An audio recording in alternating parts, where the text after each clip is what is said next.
Hi, my name is Beghetto. I'm a professor of educational psychology here at the University of Connecticut.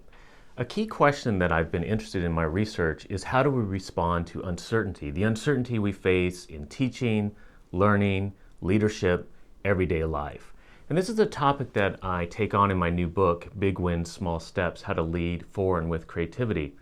And particularly what I look at is how do we respond when we face something new and we don't know how to approach it, or if we've been trying something and we have a practice and it's no longer working. And so what I argue in that book is that there is an alternative to maybe trying to force fit a prior solution or just kind of ignore what's happening, and that is to respond creatively. So in the book, I introduce basically 4 principles that help us think through how we can respond to the uncertainty we face in our learning, in our teaching, in our leadership practices, and even in our everyday life. So the first principle is to sit with uncertainty. So when we face uncertainty, it raises a lot of fears. We don't like uncertainty as humans. We like routines and habits. And so a common response is that we fear we don't know what we're going to do, what the outcome will be. And so that kind of leads to us either trying to take a wait and see approach and see maybe if it'll just go away, or maybe try to force fit prior solutions. So what I argue in the book is if we sit with uncertainty and literally sit beside it and explore it and see it as an opportunity or a signal that new thinking and action is necessary, then we can prepare ourselves and others for kind of dropping our tools, as Carl Weick says, and trying on some new ideas and possibilities. And so that's kind of the first step, is recognizing that uncertainty is a sign that we might need to be creative in this space.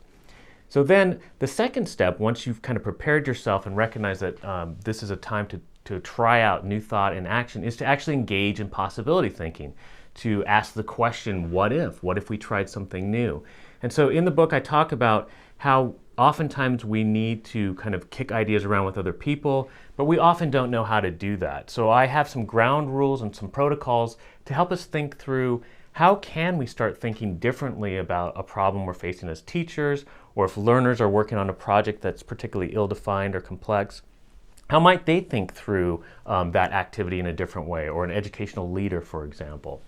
And so in the book, I provide a variety of different heuristics and strategies for generating new possibilities to kind of weigh in on this problem that we're facing and to generate new ways of thought and action.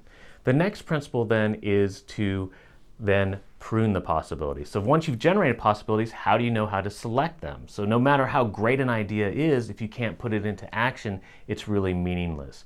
So again, what I do is provide some ground rules and some protocols that can help people get the kind of feedback they need to help them select the most viable ideas, while at the same time using evaluation as an opportunity to generate even new ideas. So sometimes a seemingly strong idea, once you look at it, actually can have some profound weaknesses, and things that looked weak initially might actually have some strengths. So taking the time to really go through that process, explore those ideas, and then select the most viable ones to implement.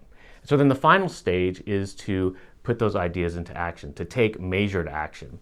And so the idea here is to take small steps. When we take action, we don't have to radically change things. We can just make a slight little adjustment.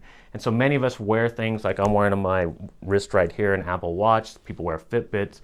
And it's the power of small data. So if we say my goal is 5,000 or 10,000 steps, I can look at my watch and see where I am. And at 9 o'clock at night, when I'm getting ready to go to bed and I need 500 more steps, that can kind of motivate me to actually move around, run up and down the stairs or something like that. And so these kind of principles work together. They're not necessarily a lockstep sequence, but the idea is, again, when we face uncertainty, to recognize that this is really an opportunity and a necessity for creative thought and action, to sit with that uncertainty, to generate new possibilities, to select the most viable ones, and then to take small measured steps.